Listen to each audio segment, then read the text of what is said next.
कुछ भी डालो यज्ञ में, खाते हैं अग्निदेव।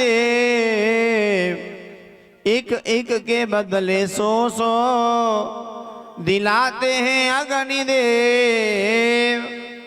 जब ब्रह्मा जी ने सृष्टि रचना करनी थी तो सबसे पहले इन्होंने वेदों को प्रकट किया। वेद क्यों बनाए? वेद इसीलिए बनाए कि वेद होंगे तो लोग वेदों के द्वारा यज्ञ करेंगे। ब्रह्मा जी ने जब सृष्टि रचना करनी थी तो पहले यज्ञ कर किया, फिर सृष्टि रचना करी थी। यज्ञ से पहले जो सृष्टि बनाई थी उससे भयभीत हुए ब्रह्मा जी, भगवान की शरण में गए। विष्णु भगवान ने कहा कि क्यों भयभीत हो, क्यों डर रहे हो? क्या आपने सृष्टि रचना से पहले यज्ञ नहीं किया था? ब्रह्मा ने कहा वो नहीं किया, यज्ञ नहीं किया। तो फिर तो अपनी बनाई गई सृष्टि से तो डरोगे ही आप। यदि आप अपनी सृष्टि को देखकर प्रसन्न होना चाहते हो तो यज्ञ के द्वारा ही सृष्टि की रचना करो।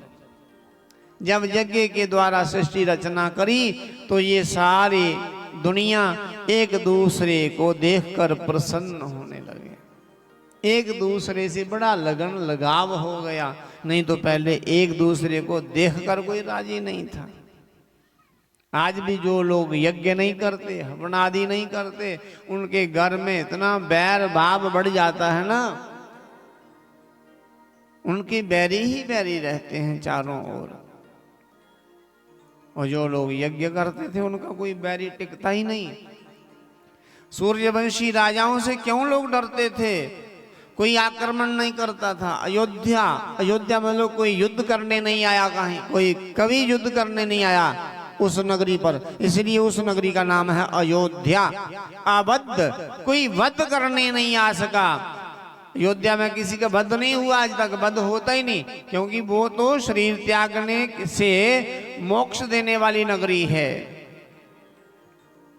मोक्ष देने वाली 7 नगरियां, 7 पुरियां हैं ऐसी हमारे भारत में। कोई भी शुभ कर्म सत्कर्म नहीं करो, केवल ऐसी दिव्य नगरियों में आप शरीर त्याग करोगे तो आपको तुरंत मोक्ष प्राप्त होगा।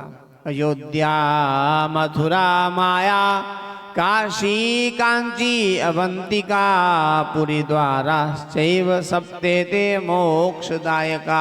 ये 7 नगरियां ऐसी हैं, यहाँ मोक्ष की प्राप्ति होती है। मरणोपरांत, केवल मरने से,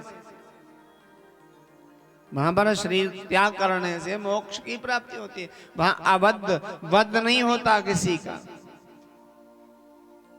अयोध्या कोई युद्ध करने नहीं आया। क्यों? क्योंकि सूर्यवंशी राजा इतने बड़े बड़े यज्ञ करते थे कि यज्ञ की शक्तियों के प्रभाव से सब राजाओं की शक्तियां मंद पड़ जाती थी। इनके जो अस्त्र शस्त्र थे ये कुंद हो जाते थे, खुंडे ही आंदे है सारे दे अस्त्र शस्त्र। ता करिए अयोध्या दे लोग मोड़ा सारे राजे डरते हैं। इन पे बड़ी विशेष कृपा यज्ञ के आशीर्वाद तो थे, किंतु गायों का आशीर्वाद और ऋषि मुनियों का आशीर्वाद खास था।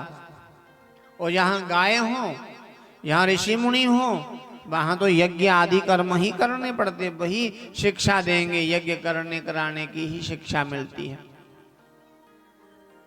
और ये कहा भी है